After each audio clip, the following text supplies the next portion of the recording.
మా శృంగవరపుకోట నియోజకవర్గంలో ప్రజలందరి తరఫున మా వైఎస్ఆర్ కాంగ్రెస్ పార్టీ నాయకులు కార్యకర్తల తరఫున జగనన్నకి హ్యాపీ బర్త్డే చెప్పడానికి ఈరోజు ఎస్కోట జంక్షన్లో మేము అందరూ చేరాం. జగనన్న, నీకు ఈరోజు ప్రత్యేకంగా జన్మదిన శుభాకాంక్షలు ఎందుకు చెప్తా ఉన్నారు శృంగవరపుకోట నియోజకవర్గ ప్రజలంటే, మీరు ముఖ్యమంత్రిగా ఉన్నప్పుడు చేసిన కార్యక్రమాలన్నీ ఈ నియోజకవర్గంలో ప్రజలందరూ అందుకొని ప్రతి ఒక్క కుటుంబం బాగుపడిన పరిస్థితి. ఈరోజు కూటమి ప్రభుత్వం అధికారంలోకి వచ్చి ఎన్నో అబద్ధాలు చెప్పి మోసాలు చేసి అధికారంలోకి వచ్చిన ఈ ప్రభుత్వం ఒక్క సంవత్సరం తిరగకుండా వాళ్ళు చేసిన నిర్వాహకం అంతా ఈరోజు చూసి ఈరోజు మీరు అధికారంలో ఉన్నప్పటికంటే మీరు అధికారంలో లేనప్పుడే ఈ శృంగవరపుకోట ప్రజలందరూ కూడా ఈ జన్మదిన శుభాకాంక్షలు తెలియజేయడానికి ప్రత్యేకంగా తండోపతండాలుగా వస్తూ ఉన్నారు. శృంగవరపుకోట నియోజకవర్గంలో ఉన్న ప్రతి ఒక్క మండలంలో ప్రతి ఒక్క గ్రామంలో ఈరోజు ఉదయమే కాదు సాయంత్రం ప్రతి ఒక్క గ్రామంలో కూడా మేము భారీగా జగనన్న బర్త్డే చేసుకుంటున్నామని మీరు రావాలి అని చెప్పారు. ప్రతి ఒక్క గ్రామంలో చేస్తూ ఉన్నారు. అంటే ఒక్కసారి అందరం గమనించాలి. ఈరోజు ఈ కార్యక్రమానికి ప్రత్యేకమైన శ్రద్ధతో ఈ ఎస్కోట మాజీ ఎమ్మెల్యే గారు షాబ్ అహ్మద్ గారు, మన విజయనగరం జిల్లా మాజీ జడ్పీ చైర్మన్ గారు స్వాతి రాణి గారు, మా మండల పార్టీ అధ్యక్షులు, మా నాయకులు అందరూ కూడా ఈరోజు ప్రత్యేకంగా ఈ కార్యక్రమం చాలా ఘనంగా జరగాలని, జగనన్న ఈ నియోజకవర్గానికి చేసిన మేలు మళ్ళీ మనకు కావాలి, మళ్ళీ మనం అందాలి అంటే మనమందరం కూడా జగనన్న వెంట నడవాలని ఈ సంవత్సరంన్నర పాటు ఏదైతే కూటమి ప్రభుత్వం చేస్తున్న మోసాలన్నీ ఎన్నో పథకాలు ఇస్తామని చెప్పి సూపర్ 6 అని చెప్పి జగనన్న ఇచ్చిన పథకాలే కాకుండా సూపర్ 6, 7 ఇస్తామని చెప్పి అదనంగా ఇస్తామని చెప్పి ఎన్నికల్లో చెప్పి ఒక్క పథకం ఇవ్వకుండా సంవత్సరం పాటు గడిపారు. జూన్ 4వ తారీఖు 2024 అధికారంలోకి వస్తే జూన్ 4, 2025 ఒక్క పథకం ఇవ్వలేదు.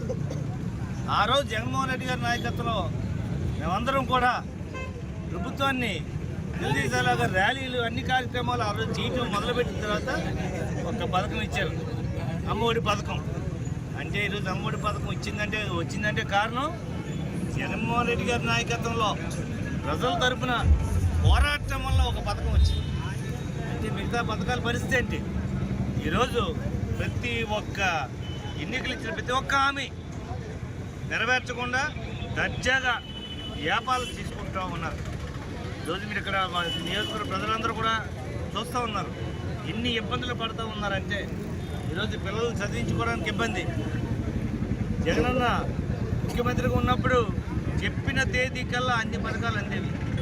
ఈరోజు కూటమి ప్రభుత్వం వచ్చి ఇప్పటికీ 7 క్వార్టర్స్లో ఒక్క క్వార్టర్ మాత్రమే ఫీజు రింబర్స్మెంట్ ఇచ్చారు.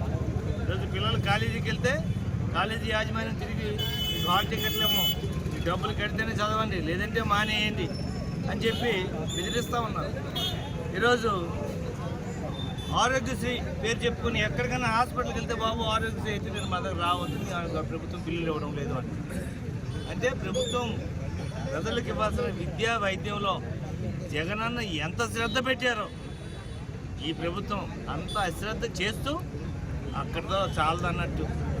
మేము ప్రజల కోసం రాలేదు, వ్యాపారాలు చేసుకోవడానికి వచ్చాము. ఈ గవర్నమెంట్ మెడికల్ కాలేజీలు కూడా వ్యాపారం చేసుకుంటాం మేము. మా వాళ్ళందరికీ కూడా ఈ ప్రైవేట్ వాళ్ళకి ఇది గవర్నమెంట్ కాలేజ్ ఇస్తాము అని చెప్పేసి అంటూ ఈరోజు సిగ్గు లేకుండా చంద్రబాబు నాయుడు గారు అలాంటి ఆలోచన చేస్తే ఆ ఆలోచనని ఈరోజు మార్చడానికి బహుశా భారతదేశ చరిత్రలు ఎన్నడూ లేనంత గొప్పగా కోటి సంతకాల కార్యక్రమం చేశాము అంటే అది ఒక జగన్మోహన్ రెడ్డి గారికి ఈ రాష్ట్ర ప్రజల గురించి అధికారంలో ఉన్నా అధికారంలో లేకపోయినా ప్రజల కోసమే ఆలోచించే గొప్ప నాయకుడు కాబట్టి ఈరోజు ఈ కార్యక్రమం చేయగలిగాం. ఈరోజు రాష్ట్ర వ్యాప్తంగా మాజీ ముఖ్యమంత్రి వారి రాష్ట్ర వైఎస్ఆర్ పార్టీ అధ్యక్షుడు పార్టీ నాయకుడు శ్రీ వైఎస్ జగన్మోహన్ రెడ్డి గారి 53వ జన్మదిన కార్యక్రమాలు ఎంతో ఘనంగా జరుగుతూ ఉన్నాయి. ఒక్క ఆంధ్ర రాష్ట్రంలో కాదు, అటు కర్ణాటకలో కానీ తెలంగాణలో కానీ అన్ని అర్ధరాత్రి నుంచే ఉత్సవాలు మొదలయ్యాయి. అదేవిధంగా ప్రతి నియోజకవర్గంలో కూడా కార్యక్రమాలు జరుగుతున్నాయి, ప్రతి గ్రామాల్లో జరుగుతూ ఉంది.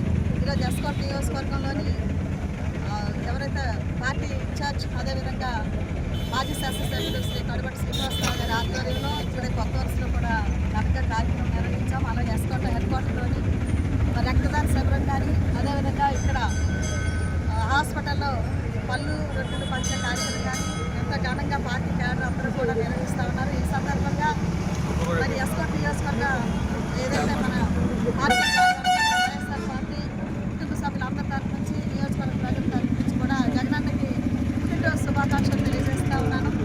ఆయన ముఖ్యమంత్రిగా చేసినటువంటి 5 సంవత్సరాలు 2019 నుంచి 2024 వరకు కూడా ఈ రాష్ట్రం సంక్షేమ రాష్ట్రంగా సంక్షేమ యుగంలో గడిచింది, ఒక స్వర్ణ యుగంలో గడిచింది. ఈరోజు ప్రతి ఒక్క పేదవాడి ఇంట్లో కూడా ప్రభుత్వ కార్యక్రమం అనేది ఆ రోజున ఉంది. ఈరోజు ప్రజలందరూ కూడా ఎన్నో ఇబ్బందులు పడుతూ ఉన్నారు. అందుకే ప్రజలందరూ ఎదురు చూస్తూ ఉన్నారు మళ్ళీ జగన్ ముఖ్యమంత్రిగా రావాలని చెప్పి. అందుకే ఈరోజు 53వ పుట్టినరోజు సందర్భంగా మేమందరం కూడా కోరుకుంటా ఉన్నాం. ఆ దేవుడిని ఆశీస్సులు కూడా జగనన్నకి మెండుగా ఉండాలని చెప్పి జగనన్న ఎప్పుడు కూడా చెప్తారు, నేను నమ్మేది పైన దేవుడిని, ఇక్కడ ఉన్నటువంటి ప్రజలనే నేను నమ్ముతా ఉన్నాను, ప్రజలే నాకు ఎప్పుడు కూడా ఆశీస్సులు ఇవ్వాలని చెప్పేసి అందుకే నిండుగా 100 ఏళ్ళు ఆయన ఆయురారోగ్యంతో ఉండాలని వచ్చే ఎన్నికల్లో తప్పకుండా ముఖ్యమంత్రిగా మళ్ళీ అవ్వాలని చెప్పి దేవుని ఆశీస్సులతో పాటు ప్రజలందరూ కూడా ఆశీస్సులు అందించాల్సిందిగా నేను విజ్ఞప్తి చేస్తాను. నమస్కారం. డిసెంబర్ 21 రాష్ట్ర వ్యాప్తంగా కూడా మా నాయకులు మాజీ ముఖ్యమంత్రి వర్యులు వైఎస్ఆర్సీపీ అధ్యక్షులు శ్రీ వైఎస్ జగన్మోహన్ రెడ్డి గారి పుట్టినరోజు సందర్భంగా ఈరోజు ఇక్కడ రక్తదానం శిబిరం, అలాగే కేక్ కటింగ్, అలాగే హాస్పిటల్లో ఫ్రూట్స్ పంచడం మరి మా మాజీ శాసనసభ్యులు శ్రీ కడపటి శ్రీనివాస్ గారి ఆధ్వర్యంలోని ఎస్కోట్ నియోజకవర్గంలో నిర్వహించడం జరుగుతుంది. చాలా సంతోషంగా ఉంది ఈ కార్యక్రమంలో పాల్పంచుకోవడం. మరి మీ అందరికీ కూడా తెలియజేస్తూ ఉన్నాము, రాబోయే రోజుల్లో కూడా ఇదే ఆనందాన్ని ఉత్సాహాన్ని కార్యకర్తల్లో నింపాలని, పార్టీ దినదినం అభివృద్ధి చెందాలని, మళ్ళీ 29లోని వైఎస్ఆర్ పార్టీ అధికారంలోకి రావాలని, జగన్మోహన్ రెడ్డి గారు ముఖ్యమంత్రి అవ్వాలని, ఈ రాష్ట్ర ప్రజలందరూ కూడా సుఖశాంతులతో ఉండాలి అని చెప్పేసి మేము మనస్ఫూర్తిగా కోరుకుంటూ మరొకసారి మా యువనేత వైఎస్ జగన్మోహన్ రెడ్డి గారికి 53వ పుట్టినరోజు శుభాకాంక్షలు తెలియజేస్తాము.